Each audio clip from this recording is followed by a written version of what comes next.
Good evening, guys. Back for another cooking edition. Tonight's dinner is, I'm really excited about. I actually made this years and years ago, and I don't know. I think this does have a few more steps, and I think that's why I was kind of like, there's too many steps. But again, have the time. It is really good. Haven't had it in a while, so I think it's really going to bring a lot of flavors. It's called chicken rollitini, chicken and spinach rollitini. You start with thin chicken cutlets, frozen spinach. I'm just going to go over the ingredients. I'm going to use panko breadcrumbs. I like these better than just the other breadcrumbs. I don't know. It gives it a little bit of a crunch. Your favorite marinara. Of course, you can make your own. I like the Little Italy one. And then it's just salt and pepper, Italian seasoning, and garlic powder. And the eggs to dip in, it's ricotta cheese, Parmesan cheese, and it's supposed to be mozzarella cheese. Unfortunately, the store did not have mozzarella cheese, so we're going to use this and just use what you have. Okay. Go. Okay, so we're going to kind of start the assembly here. I do have a 9x13 pan. I'm going to take one of the eggs and put it in here, like so. Oops, I got one piece of shell, don't want that. And then I'm gonna take some cheese, some ricotta cheese, just like a spoonful of stuff. And then I'm gonna sprinkle some Parmesan cheese in here, if I can. Like so. Probably about 3 tablespoons. And then we're just gonna oh, there's another shell in there. This is good. Let's get that guy out before we mix it all up. Shells happen, guys. It's all good. All right. So we're just gonna mix this up. This is gonna be the stuffing for the chicken. Mix it up really well, so it's all incorporated, and so the egg is all mixed in, like so. 2, 1.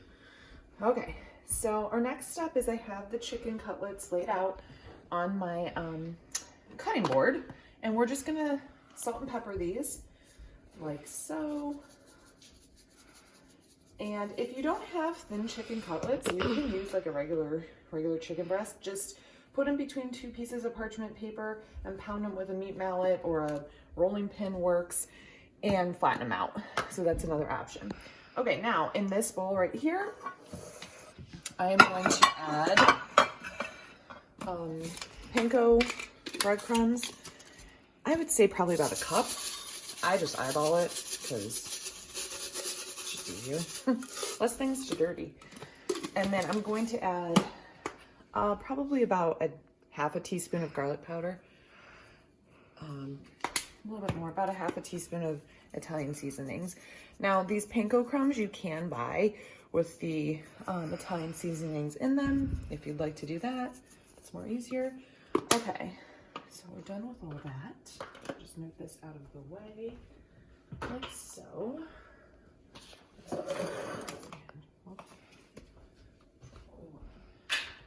So, take a fork here. Oh, I'm sorry, I forgot one thing for this. Add a little bit of Parmesan cheese. Probably about 2 tablespoons, I would say, is fine. Parmesan cheese and breadcrumbs always gives it a nice crispiness. I love it.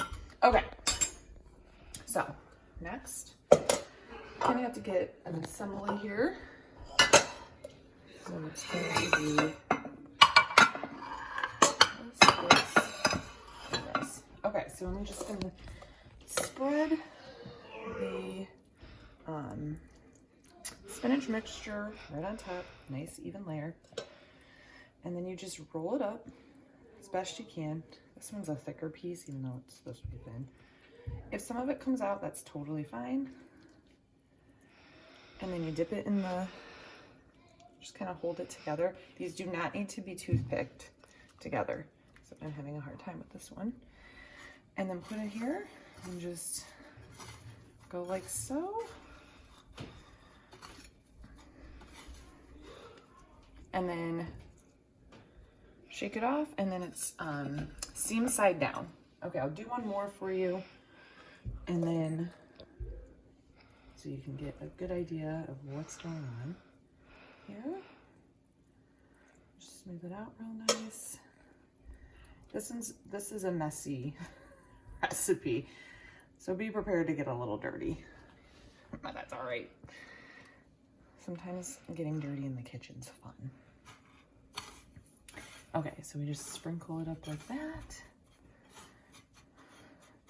And if there's leftover breadcrumbs after you assemble all these, you can sprinkle them on top. So I'm gonna finish the rest. Once they're done, you place it in an oven, 450 degrees for 25 minutes. We'll then take it out, we'll put the marinara sauce on top and sprinkle some cheese, and then bake it for like another 5 to 10 minutes, depending on how long it takes the cheese to melt. Okay, so one of my issues that I always kind of have struggled with was always finding healthy, quick and easy side dishes. That you always need something, or I feel like you need something to go along with chicken or what have you. So I found this really, really good roasted asparagus recipe. It's easy, quick, and healthy. So again, I use this Pam olive oil. I love this stuff.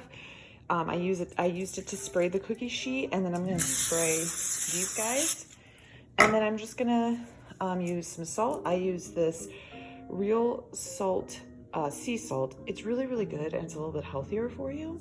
I like it. You can find it at Heinen's, you can find it anywhere. I'm just gonna salt these bad boys, just like so. And then just some black pepper, just sprinkle that up. And then I'm gonna add a little bit, again, we love garlic in this family, so I'm just gonna add a little bit of garlic powder to it. These go in an oven 400 degrees for about 15 to 20 minutes. You'll just wanna check on it. And then they'll be all nice and roasted up. All right, guys, so I just took the chicken out of the oven, and now I'm just gonna spoon some sauce over it. Just like so. You know, it's just supposed to go on the top. You can put a little more if you want. And I stand corrected because I think I initially said you put this back in so that the cheese melt like 5-10 minutes. It's more like 3 to 5 minutes. So just watch it. Once the cheese is melted, it's probably ready to go. The smell in here, you guys, is amazing. It just has this nice garlicky baked chicken. Smells so good. So I'm just gonna add a little bit more. I'm gonna have it kind of drip down like so.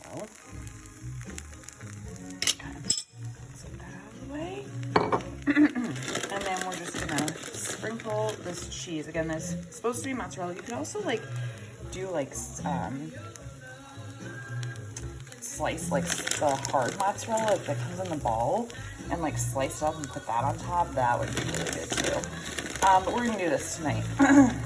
This is a little bit easier. You don't have to chop it up or grate it up. So, you know, wherever you can cut corners sometimes is good. All right, we're gonna stick this back in the oven for 3 to 5 minutes. I'm just gonna watch it and I'll show you the finished product. All right, here you go. Here's the finished product. Looks delicious. This is a little overcooked, but that's just the stuffing that I burnt myself. And here's our roasted asparagus. So a very healthy meal. Can't wait to dig in. If you guys have any questions, you can always message me through Facebook, or if you have my number, you can text me. I'm happy to answer any cooking questions. And be sure to check us out if you want the full video, not only on Facebook, but we also have our YouTube channel, which is the Silverston Fam. We do some other fun, crazy things besides just cooking, so be sure to check that out. And just a PSA, I am working on my blog. I'm super excited for it. It's about a couple weeks out. As soon as it's up and ready, I want you guys to check it out. All these recipes are gonna be on there with all the exact ingredients and instructions. Okay, bon appetit.